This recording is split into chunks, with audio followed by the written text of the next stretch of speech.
Hello and welcome to the Data Breach Pandemic Unravel the Mystery webinar hosted by NordPass. So NordPass, from the team behind NordVPN, is an intuitive and easy-to-use password manager for businesses and individuals. So my name is Davila, and today I'll be moderating this session. And I'm honored and incredibly excited to be joined by this amazing panel of women in leadership: Nicole Doe, BISO at Warner Media, Elisa Miller, BISO at S&P Global Ratings, and Frida Kreider, ex-Facebooker and head of IT at Bolt. So welcome, ladies. Thank you. Thank you. Excited to be here. So I'd like to firstly introduce our fantastic panelists. So Nicole Doe is an award-winning cybersecurity leader, university lecturer, and host of the Urban Girl Corporate World podcast with over 17 years of experience across various industries. As BISO at Warner Media, Nicole collaborates with executives to manage the cybersecurity programs of CNN and Turner Sports, including high-profile live events, including election coverage, March Madness Live, and DC Universe. She performed voiceover work on 2 Grand Theft Auto titles and attended the 2016 White House Summit on the United States of Women. She recently completed studies on cybersecurity leadership at Harvard University, is creating a LinkedIn learning course on supply chain attacks, a frequent guest on tech podcasts, and has given keynotes at tech conferences and organizations including Facebook, Yale, School of Management, Deloitte Consulting, OWASP, RSA, and Goldman Sachs. So welcome, Nicole. Glad to have you here. Thank you. So happy to be here. Elisa Miller, BISO for S&P Global Ratings, directs the security strategy for ratings division, connecting corporate security objectives to business initiatives. She blends a unique mix of technical expertise and executive presence to bridge the gap that can often form between security practitioners and business leaders. Alicia's goal is to change how we look at the security of our interconnected way of life and focus attention on defending privacy and cultivating trust. So welcome, Elisa. Frida Kreider, former enterprise support engineer at Facebook, head of IT at Bolt, and second-time speaker at NordPass webinar. Frida is a versatile IT professional with over 7 years of experience delivering first-class solutions and service for a wide variety of businesses and domains. Frida is an expert at scaling IT infrastructure to meet the needs of growing businesses, aka startups, designing and implementing effective management standards, and last but not least, instating comprehensive security protocols to protect critical systems and training employees on tools and best practices. Welcome, Frida. Thank you so much. Thanks for having me back here again. Happy to. So before we dive in, I want to also remind everyone that throughout the session, you can ask your questions by adding them to a question box, as we will leave some time at the end to answer them. So feel free to ask anything that is concerning you and your business. And now let's dive into the conversation. So 2021 was a hectic year for cybersecurity. Between politically motivated hacks to disruptive attacks on supply chains, nearly everyone has been affected by a data breach in one way or another. But the challenge of answering the question, which data breaches were the biggest and most important in 2021, is that different sources provide different information. So let's talk about those major data breaches that happened in 2021. Which ones would you identify specifically, and what actually happened and caused them? So maybe let's start with you, Elisa. Well, so, I mean, do we consider ransomware a data breach? Because I think we've all kind of looked at 2021 and realized that, you know, boy, that 2021 has been the year of ransomware. And there's been a lot of high-profile ones this year. But honestly, I'm going to go with, and this is going a little bit out of a limb to say it's the biggest one, but I'm going to say it's the one that's happening right now. If we look at what's happening currently, with the Kronos ransomware app, this just happened over the weekend, and this is looking tremendously horrible. So you've got this massive SaaS application that people leverage for managing their payroll, and Kronos has already announced they're going to be down for weeks. And the reason why I think this is important is it's highlighting a few things. Certainly there's the ransomware component to it, right? I mean, there's just a simple, we need to protect ourselves against ransomware. Ransomware has been a horrible thing. It keeps hitting big time companies. It's impacting the physical world. We've seen that in a number, but we're seeing it with this one because there's people who may not get paid. We're going into the holidays. We've got folks like all of us who are, you know, knees deep in working extra hours trying to fight against, trying to deal with incident responses that are happening right now. And now you've got this massive ransomware that I've already heard of at least one company that would be in the Fortune 10 that's going to be impacted by this. And so that's huge too, right? I mean, just to see that. But what it's really highlighting, and this is coming from the responses that I'm seeing on both sides. So there's the Kronos response, and then there's the response from their customers. Kronos is out there saying, we're going to be down for multiple weeks. We recommend our customers find alternatives and leverage their BCP plan. On the flip side, you've got the customers who are like, what do you mean you should be leveraging your BCP plan to be up a lot sooner than 3 weeks from now? So there's going to be a really interesting conversation, I think, coming out of this one, not only about what do we do to defend against ransomware, but how do we look at it when we're a non-IT organization. Like I saw a fire department that uses scheduling and payroll, and they don't even know who's scheduled to be working.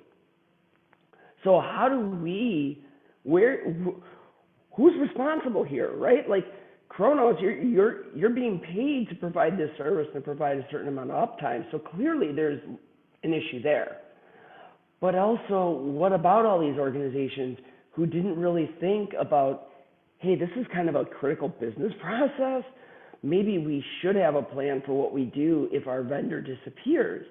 Instead of relying on them and assuming that they've got their BCP together, maybe we should have one of our own.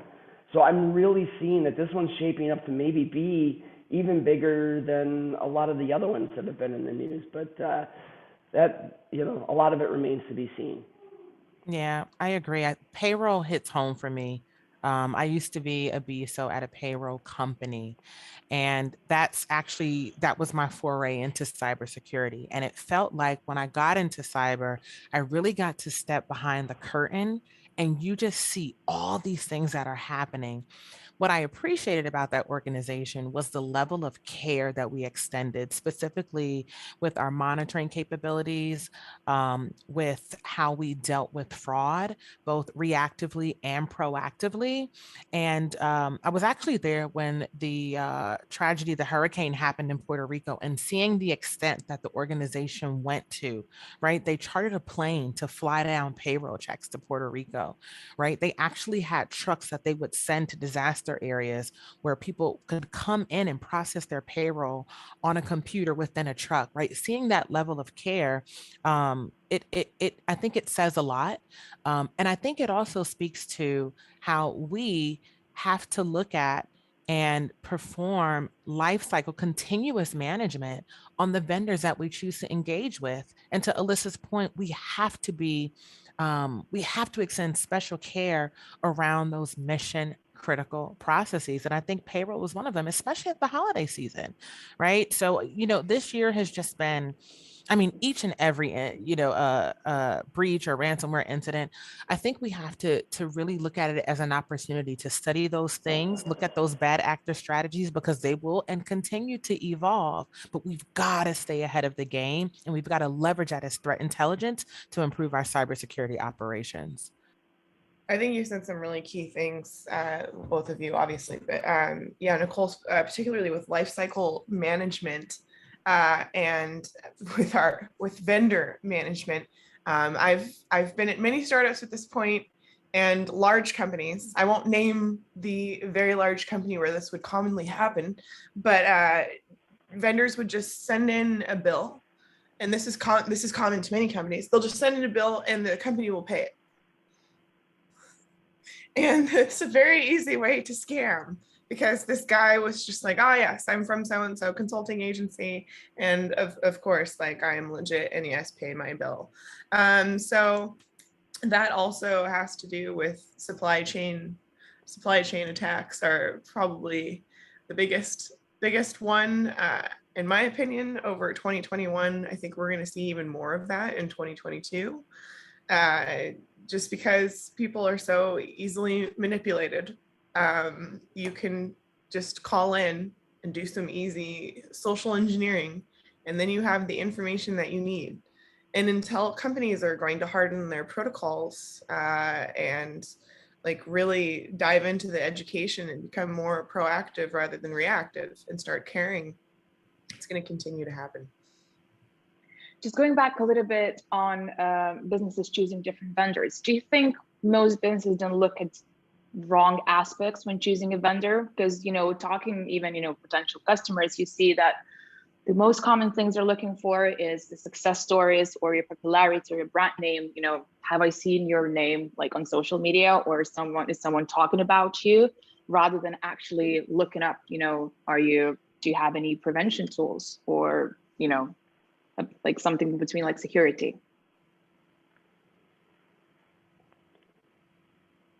Would you say that's the case? Yeah, I mean, there's been a lot in this industry that I've been in for over 25 years now, where we've looked at, okay, how do we assess vendors? I think way back, my first, professional job in tech was with a large financial services company who was basically, today we would call them kind of a SaaS provider, right? I mean, like they provided, oftentimes branded applications that were multi-tenant and everything else. And, even then we got security questionnaires, and we've always tried to standardize. Back then it was the bits matrix. Some of you who've been doing this a while remember that awful mess. And, we've moved on. We've got different SIGs and everything else. But it really needs to be, I've heard both of my peers here say life cycle management, and it needs to be that. But I think if we really care, and you can debate all day, do vendors who sell products like these, how much do they really care? If we really care and really want to stamp this out, those vendors should be seeing themselves in that truly consultative role that they have. A lot of vendors will sell themselves as, hey, we're your experts, so I'm sure, and I'm not saying this to pick on Kronos because every vendor does this, right? This is not specific to them, but I'll just use them as the example. Hey, we're the experts on this, so come to us, you can trust us, you'll buy our product, we'll tell you how to do it right. How many of their customers do you think Kronos talked to and said, hey, you should have a backup plan in case we become unavailable? Here's how you should enable your systems to easily convert away from us if there's a problem. They don't do that. None of them do. And it doesn't have to be, here, plan with our vendor. But helping your customers who might be completely non-IT related, like that fire department who was complaining very publicly, help them understand what your threat model is. What is their threat model since they're signing on to you? What do they need to be aware of within their organization? But we don't see that out of very many vendors today. Cloud vendors kind of started to do that, like AWS, GCP, I think even Microsoft, kind of when they started releasing white papers on cloud security, shared responsibilities, and things like that. That's the kind of behavior that we need to see from our suppliers if we're going to address things like supply chain issues and just this overall cybersecurity struggle that we're in today. So I think that's a wonderfully optimistic view of the world. I think it's very aspirational. We've got a long way to go, but we as customers can start demanding that and saying, you need to tell me, how do I work with you? How do I be prepared? What do I need to do? What do we do when your system disappears? And if they tell you, that'll never happen, maybe that's not a vendor you want to be doing business with. I agree. It's all about due diligence and due care, right? And a lot of times when we see these things happen, to Alyssa's point, it's really the core, like basic foundational things that are missing that a lot of these problems. I think one of the things that we all seek to do is standardize, right? Like we understand we've got a lot of priorities, a lot of things going on. We want to standardize questionnaires, but we need to be constantly updating those, right? Like, what are the new threat vectors? What are the new things that are happening? Like, our world has completely changed, right? So how do we understand what's going on, and then how do we protect ourselves from what's new on this threat landscape so that we can protect our business and protect our customers and protect our people? And I'm not sure that we're necessarily there yet, but I think this year is really going to push us more in that direction. So what about emerging ways cybercriminals are now getting access to data? Bad actors are changing the way they act faster than ever before. Their approach is not a one size fits all anymore. So what did we actually learn from this year, and how can businesses be ahead of them? We need to segment our networks. That's definitely something, right? Because a lot of times, you look at how long it takes to identify some activity, nefarious activity. And then by the time you identify it, a lot of times we can't even track everywhere that this has been. And once it gets in our space, because we just don't know, right? But if we do a better job of breaking up the path, of lateral movement and things like that, I think we'll be in a much better space. Also, I think we need to shift the conversation a little bit.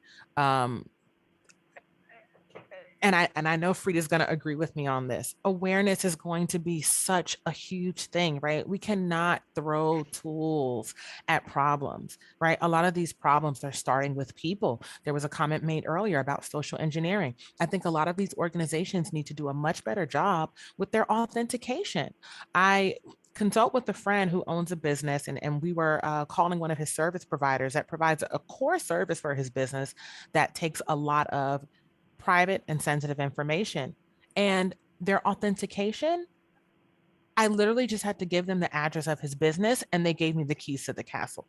That's a problem, right? We've got to think a lot differently about how we do things.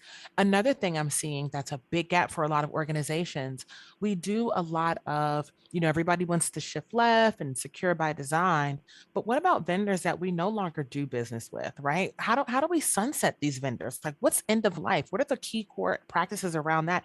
How do we do that quickly and efficiently? Because we've got a lot of lingering, we've got a lot of shadow IT. We need to sync up with our procurement teams to make sure that anything that comes through the door that's technology related gets to sign off and review by security. And I think a lot of those things, if we focus on, we'd see a big difference, but we've got a long way to go. Oh, for sure. Yeah. Regular audits.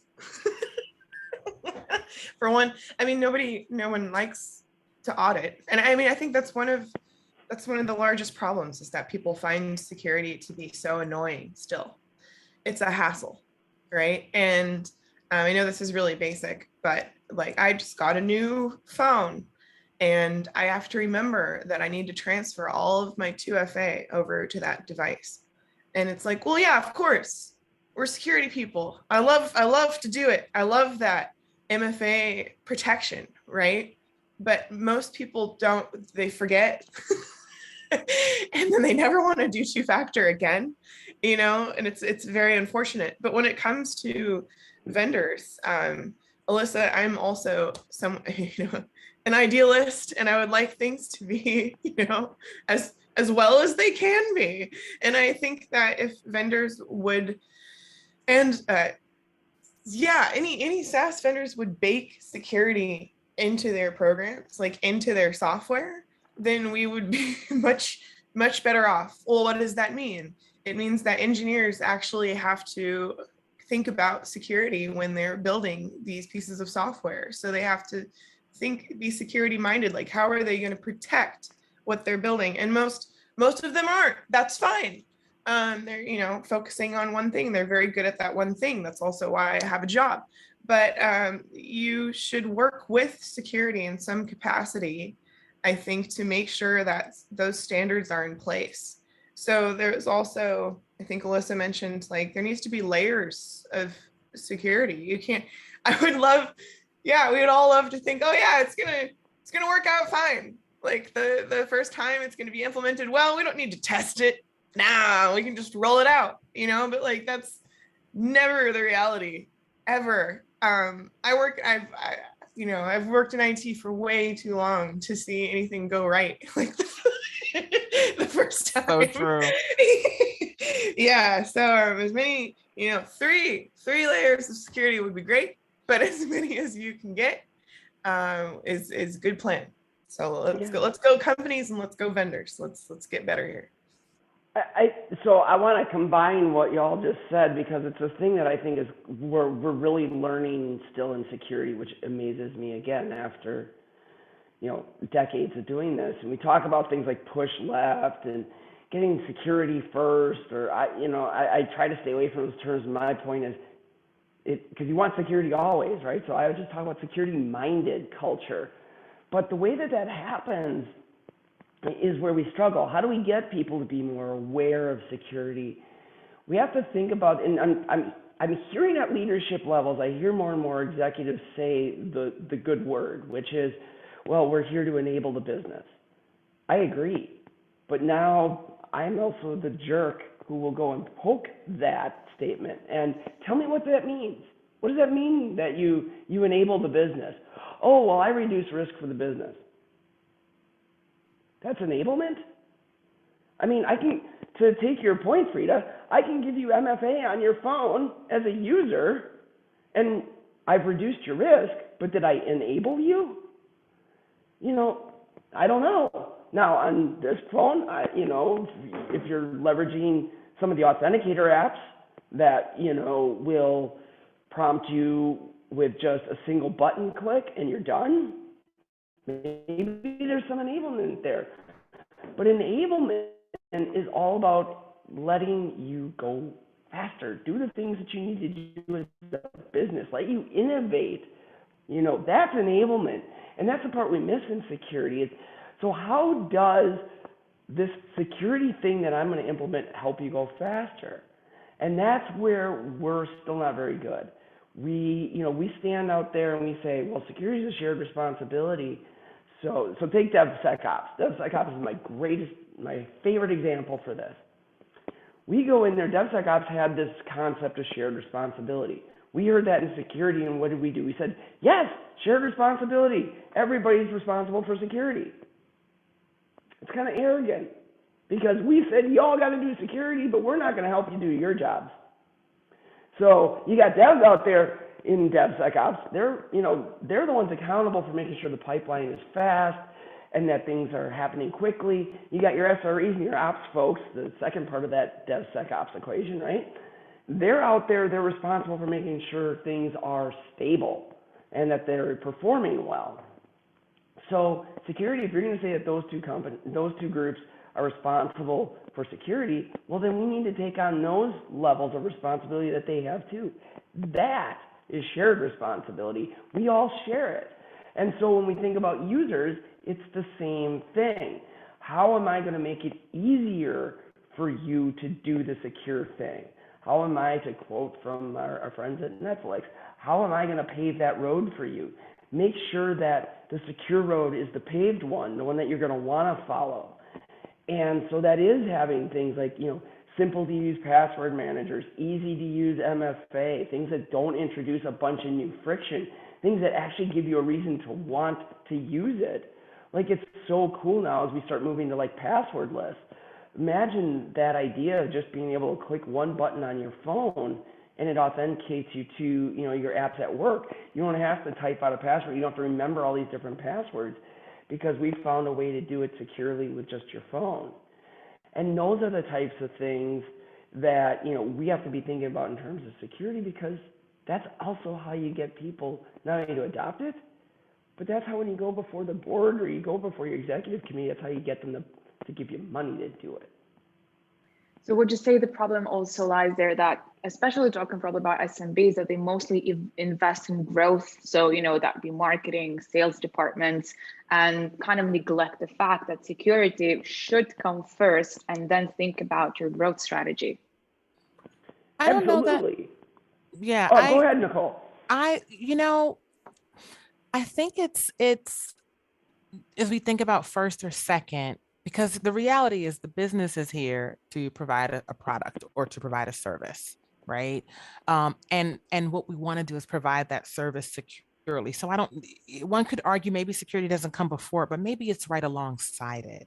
And I think that's what has to happen. We have to align what we're doing in security with what the business is doing. And to Alyssa's point, make it easy. We haven't really found a way to create that security culture because everything is very reactive. Everything is very complicated and clunky. We've got to think about user experience, right? If we can't get people to do things that are relevant, that are feasible, and that are implementable, we're going to be in the same case that we are now. And it's not a good spot. And that's what I love about this BSO role and other roles that kind of integrate and advocate for the business to security and for security to the business, because that's the crux of our job, right? It's the joy that Alyssa and I get because it begins to make sense. And to her point, poking that bear and pressure testing, I'm always pressure testing what we consider our initiatives to be in security, because it's like, well, why are we doing that? And why now? Granted, we've got to do some foundational things, right? Like we've got to configure the cloud environments. We've got to get MFA. We've got to, do the load balancers and the switch and the routers and all of that. But have we thought about what the products or priorities or initiatives of the business are this year? Have we considered the voice of the customer? Have we considered the internal customer and their user experience? Until we start to do that, security will always be in the back seat. They will always think of us like the auditors. They will always think about us like the police and the people that slow us down. And if we are true enablers, that is not our identity. That's not what we can be known for. Yeah, I totally and agree. Yeah, please. I'm sorry. So I'm totally biased. Yes, having the title BSO, but it is. I truly love this role. It is my favorite role. Like, people ask me, well, what happens if the CISO role opens up in your organization? Would you take it? I'm like, no, actually, I wouldn't want it, because I love this role better, because I feel like we have so much to learn from what this particular role does, and so many attitudes that we can effectively change leveraging it. That whole idea of, it's not security coming with a security message, but it's security being just, again, I said it before, I'll say it again. It's not security first, it's security always. It's just part of what we do. And the BSO, and especially when you're talking about that SMB market where many of them are not hiring CISOs, right? It takes them years before they realize, well, we should probably bring a CISO in now. And that's, again, because of that, it's like, well, out of the gates, we can't be encumbered by security. We have to focus on innovation. We have to focus on growth and development. And we in security are the ones who created that mess, right? We complain about it, but we're the ones who created it because we were always seen as the roadblock. I mean, I remember back when I was a developer 25 years ago making the joke that this information security utopia was an impenetrable room filled with servers that were connected to nothing, probably not even power, right? Completely useless, but completely secure. And that's what we want, right? I mean, and so, I've got a lot of different, little analogies or metaphors for how I do this, but I'll borrow one that a friend of mine, and I've heard it a million times, talk about what are the brakes for on a car? Everybody, you ask people that, and oftentimes they'll tell you the brakes on the car is there to slow the car down and to stop the car. No, they're not. They're there to make sure that you can go as fast as possible and still be safe. That's right. That's what security needs to be about, but we don't sell that well. So the BSO role, and where Nicole and I are really a part of the business, and we're advocating on behalf of the business to get security initiatives shaped to what fits the business need and what's going to drive our objectives and our innovation. That's the attitude we need in security. And this is the reason that, WESIS right now is launching a BSO affiliate, because we see the opportunity to really shape the way that the industry is looking at security to be more business focused and to really embrace our responsibility, in that we're not just there to secure the business. We're there to be part of making the business effective, establish competitive advantage and market innovation and all that happy stuff that they talk about at those levels. That's also why you need someone like me, right? You need to work with IT to secure that, because I love what you said. Yeah, if we don't have internet, you're super secure.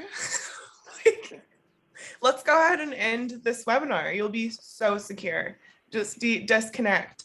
Comcast is really bad. You don't have to deal with Comcast on the East Coast, I hope. But yeah, so right on. So right on. I actually haven't heard that adage about brakes on a car.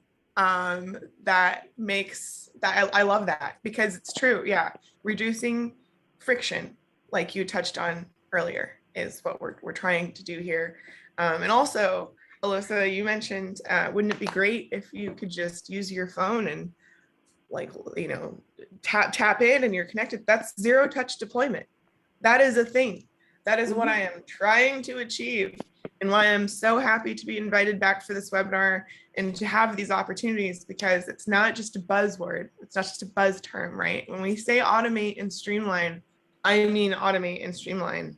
But how do we do that? How do we get, and this is what we keep discussing, right? This is our discussion. How do we get companies to be on board with that and understand what that means from start to finish? Because it's such a dream. And especially in a remote environment, it shouldn't be. It should be a reality. And making it so is rather complex. But we're going to continue to be security minded, and we'll get there with that awareness, I know. Yeah, I wish I could take credit for being that smart that I came up with that idea. I actually just met with a vendor on Tuesday who was telling me about their product that did exactly that. That's where I came up with it. You know, I've got the authenticator apps that, you know, at least give me the alert when I try to log in and I tap it, but I still got to know a password and do all that other stuff. But yeah, it was actually a vendor I'm aware of that is doing that. And that's so cool. Like, yeah, the idea that I never actually know if there's a password behind the scenes. I never know what it is. I mean, there's a lot of really cool opportunity there to grow that into true passwordless, which, you know, a lot of people are talking about. But so I'm really excited for that too, Frida. I totally agree. I also want to kind of touch the topic that we actually talked before we went live. We kind of avoid the topic of Log4j. So the internet is in a frenzy racing against the clock with patches to protect against the latest zero-day internet vulnerability. And even Jen Easterly, director of the US Cybersecurity and Infrastructure Security Agency, characterized the severity of the vulnerability in the manner that this vulnerability is one of the most serious that I've seen in my entire career, if not the most serious. And she has obviously more than 10 years of experience. So while it's a vulnerability, sophisticated actors, they won't wait for security leaders to fix the problem. So what did this major worldwide vulnerability show us? And most importantly, what would be your advice on prevention and mitigation moving forward? And of course, being fully prepared if something like this happens in the future.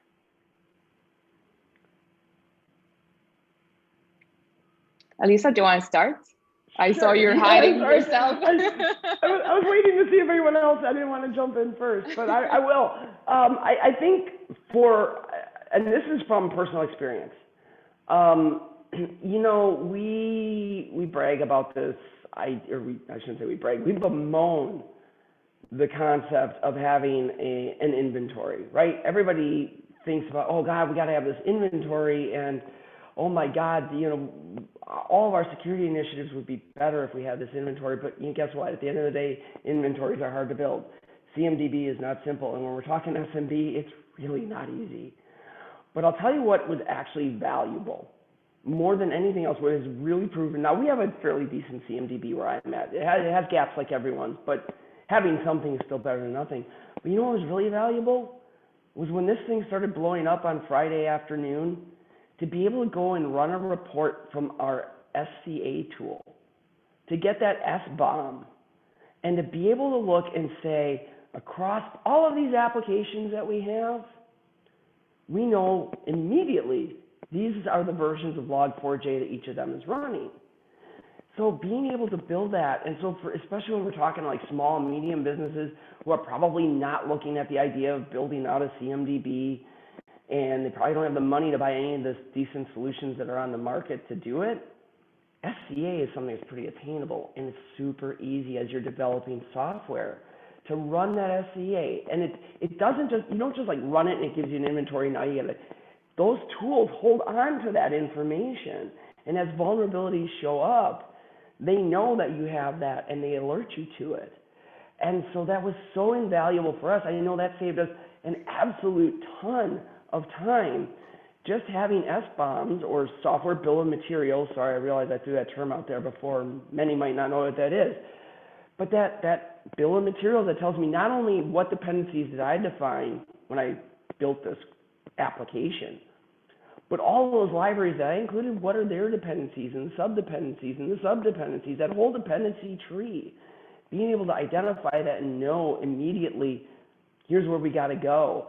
Knowing, of course, that we had gaps, right? I know that not all my apps are onboarded to that yet. I know that, CMDBs aren't perfect, but all those things give you a place to start when you've got a scenario like this. Yeah. And that is, I can't tell you how important that has been for us. Yeah, I think this has also been like the ultimate tabletop exercise, right? And back to Alyssa's point, I always drive, you treasure what you measure, right? Where is your app, your asset management inventory, but also the data within. Do you know who to contact, right? Like, are your alerts of critical advisories going to the right people? Because if you don't even know the systems that have been impacted and the people who to notify, you can't do anything else, right? It really comes down to a lot of these foundational things that are so critical and core in times like these.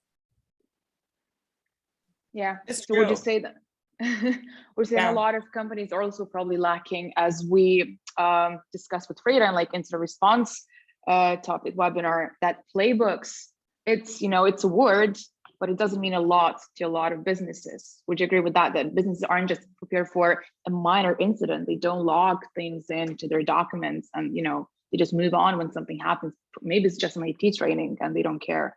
Yeah. Yeah, they're like, I'll figure it out if it happens. But it's when it happens, not if it happens. Like, why would you not build a proactive plan of some kind of, incident response? Right. And a part of your incident response is your asset management, having the appropriate contacts listed, right? Right. And you can do so much proactive work.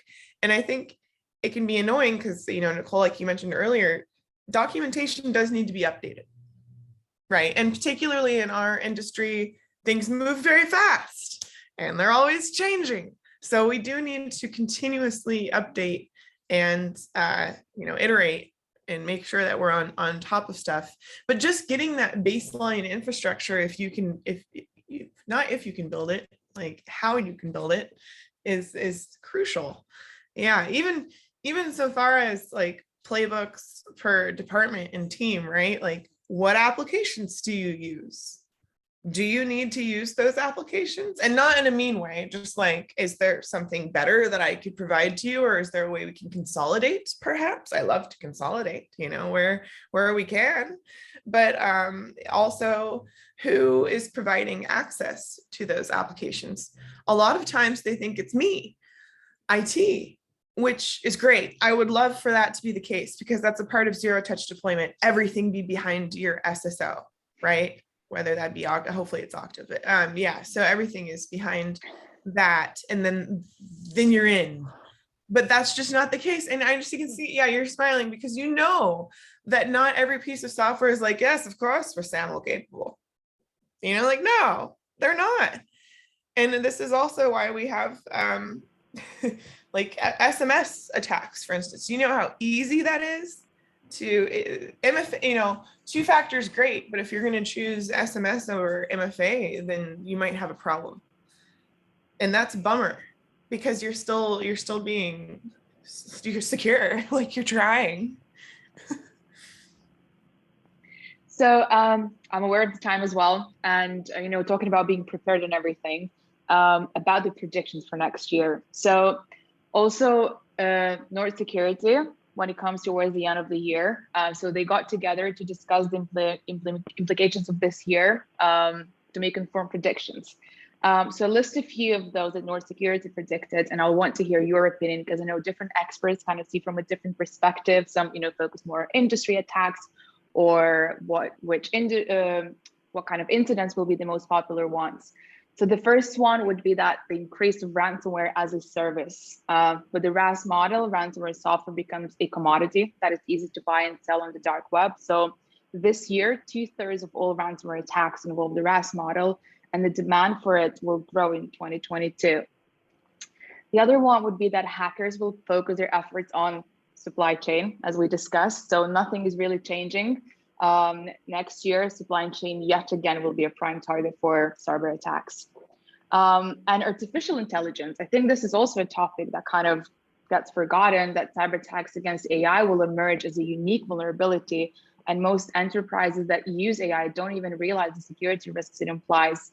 There are dozens of known cases in which commercial product was compromised due to vulnerability specific to AI, and a rise in such cases is likely in 2022. That is why many companies will need to be more aware of their security when implementing artificial intelligence. And then push for wider integration of VR and AR into the mainstream will open up new radically invasive frontiers for data collection. And then the last one would be, it's one of the notable mentions. That could also be a scary prediction that we might see the biggest data leak yet. As long as 1, 2, 3, 4, 5, 6 remains the most popular password. So this is actually a reference to the top 200 most common passwords report that NordPass released recently. So, you know, if you want to check all the passwords, the most popular passwords, and see if your password is on the list, I'll put the link as well to the chat box. And then one prediction that it wasn't on the list, but been talking to quite a few experts and insurance carriers, also wanted to highlight one of the points that there is a prediction that cyber insurance will be in a higher demand next year based on what is happening this year and what's happened. So do you agree with some of the mentioned ones by Nord Security and the cyber insurance growing demand? And what would you also add? What is next? Okay. I guess I'm going. Yeah, Lisa, go ahead. So cyber insurance, let's start there. The demand may grow. You're going to see fewer and fewer and fewer policies being issued. Cyber insurance companies, it is no secret, have figured out they can't make money in cybersecurity insurance. Especially now with ransomware growing, they have been upping their underwriting standards year over year. It is getting worse and worse and worse. And the level of benefits have been dropping. There are a number of cybersecurity insurance firms I'm aware of already who are dropping that as a product. They will not have it next year. So cybersecurity insurance, if that was your plan for 2022 and that was part of your critical path for your cybersecurity program, you did it wrong. Sorry, look somewhere else. That's not going to happen. I also I had to giggle a little when you mentioned the special add-on about the biggest data breach ever, because how do we measure that, right? Like that can be measured in so many different ways. But if we look at raw records exposed, I disagree with that prediction, because you know what? The biggest data breach that we've ever had was back in 2014, and it's still not been surpassed. And that was when AOL got breached. They had like 3 billion user accounts that got compromised. We still haven't gotten beyond that. Like nothing has been that big. But I think I do agree about, you know, ransomware just becoming another one of those commoditized, you know, we've seen the commoditization of malware already, and that's going to continue.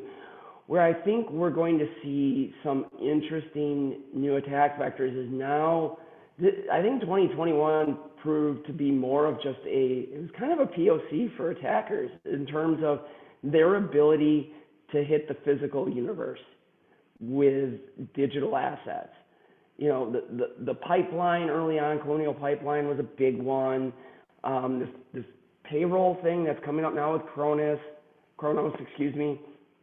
I think we're going to continue to see that be a huge growth factor for attacks.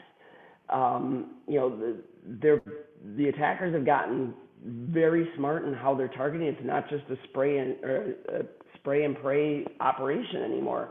They're very strategic about what they're doing with ransomware. Ransomware doesn't just like someone clicks on a link and it you know, encrypted their system and it tries to move to other systems. No, these APTs are coming in, they're breaking into systems. They're sitting there for months and months and months, and after they've gained all the information they need, then they launch the ransomware. And I think we're going to continue to see that, because what they've realized is there's nothing more effective in terms of getting someone to pay a ransom than when you're affecting that physical world, the things that we didn't really plan for to be impacted by the digital space. And so that's where I see that's going to head. Is that I think this year we've only seen the beginnings of this. It's going to be far more directed next year. That's going to be the strategy. We're already seeing the fingerprints of that, and that's going to continue. Yeah, this year has shown me that you can't predict what's going to happen. You just never know in this space, right? So I don't know what I would anticipate. What I would hope for, though, is that organizations leverage threat intelligence so much more, right? That we shift to be more proactive about how we ready up for security, whether it's cyber insurance, whether it's leveraging threat intelligence, whether it's training and engaging people, whether it's getting on the front end of business initiatives with security. I think we've got to realize that we've got to be a lot more flexible and fungible.